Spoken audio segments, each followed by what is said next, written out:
Здравствуйте, дорогие братья и сестры!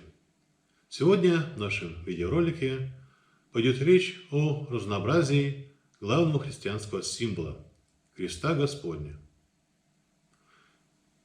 Первым крестом, с которым сталкивается каждый православный человек, является крест крестильный, нательный крест, который одевает священник при крещении человека, будь то ребенка, будь то взрослого, принимающего крещение.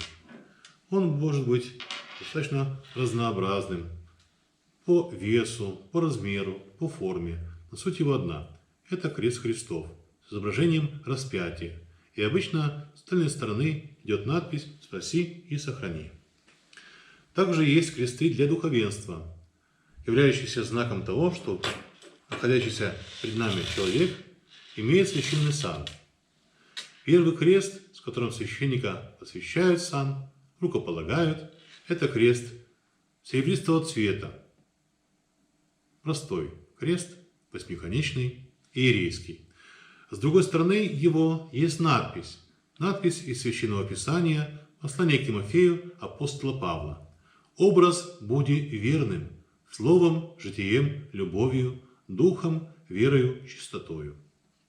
Это является напоминанием для священника, каким он должен быть примером.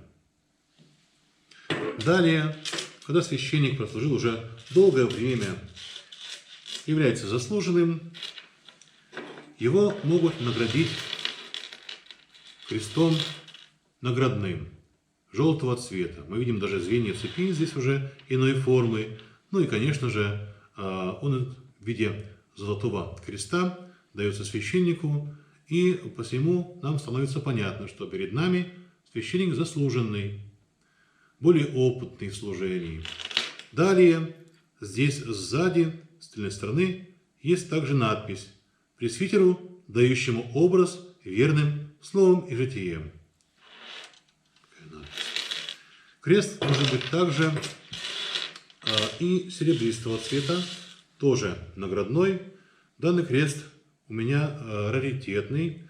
Это так называемый Павловский крест 1797 года выпуска, который был выпущен при императоре Павле I.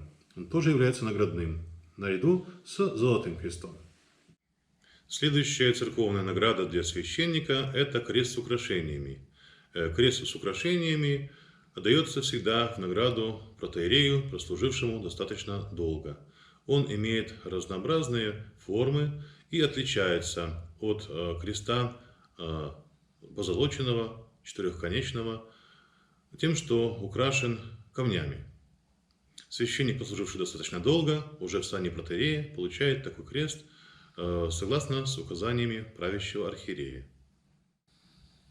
Самой высшей церковной наградой для священника является награда «Патриарший крест», вручаемый лично патриархом. Он имеет вид серебряного четырехконечного креста с лучами сияния и центральной частью, покрытой лазурной эмалью. Патриарх лично вручает такой крест самым заслуженным священникам своей церкви. В каждом православном храме также есть кресты, которые мы называем напрестольные. Ну и их разнообразие, их вид зависит от того, насколько храм, скажем так, богат приход. То есть, есть ли возможность приобрести для богослужения такие замечательные кресты. Вот крест напрестольный, который специально на праздники возлагается на престол. Таких крестов обычно два. Здесь мы видим замечательное оформление, и внизу креста есть надпись «Крест, хранитель всей вселенной», «Крест, красота церкви», «Крест, царей, держава», «Крест, верных, утверждение», «Крест ангелам, слава и демонов язва». Крест напрестольный. А с другой стороны идет молитва «Кресту Твоему поклоняемся, Владыка». Далее также есть кресты замечательные, разноцветные, с эмалировкой. Мы видим, что тоже напрестольные кресты разных цветов. Красно-бордовый и синий-голубой. Обычно такие кресты, если есть их комплект в храме, возлагаются на престол во время праздников. Синий-голубой цвет – это богослужебный цвет богородичных праздников в честь Божией Матери. Обычно выкладывается на престол во время этих праздников. А красно-бордовый возлагается на престол, когда совершается праздник Пасхи Святой, либо праздник мучеников, если это праздник престольных храма. Также, кроме таких замечательных крестов, есть у нас кресты, например, для водосвятия, с которыми священник освящает воду. Обычно кресты это серебряные. Тоже такой старинный раритетный крест, да, серебряный. С другой стороны надпись «Кресту твоему поклоняемся, владыка». В данном приходе им освящается вода, когда совершается водосвятие.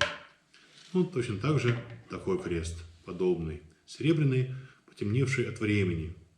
Если его почистить, он опять будет светлого цвета, но, к сожалению, от использования он очень быстро темнеет. Здесь нет надписи, но здесь есть изображение орудий страдания Христова. Крест, чаша, престол. Ну и такие кресты еще есть у нас, так называемые требные кресты, которые священник берет для совершения треб, для преподания людям, для целования и для благословения людей, а также для исповеди, чтобы исповедующиеся могли целовать эти кресты при исповеди. Также мы видим, что здесь есть совсем крест маленький, но достаточно для того, чтобы священник мог взять его рукой. Тоже требный крест, который используется для богослужений дома, в частных домах, потому что есть ситуации, когда нет слишком много возможностей положить необходимые предметы, очень мало места. Такие кресты используются в домах, когда нужно человека пособоровать, причастить, поисповедовать. Именно эти крестики называются требными, и для священника они наиболее удобны. Также в каждом храме есть кресты выносные. Для поклонения выносятся они несколько раз в году. На праздник Воздвижения Креста Господня, на праздник Изнесения жертворящих древ Креста Господня. То есть этот крест, он обычно деревянный, резной, и во время выноса украшается живыми цветами. Вот такое разнообразие, оно обусловлено нашей православной христианской традицией. Благодарим вас за внимание.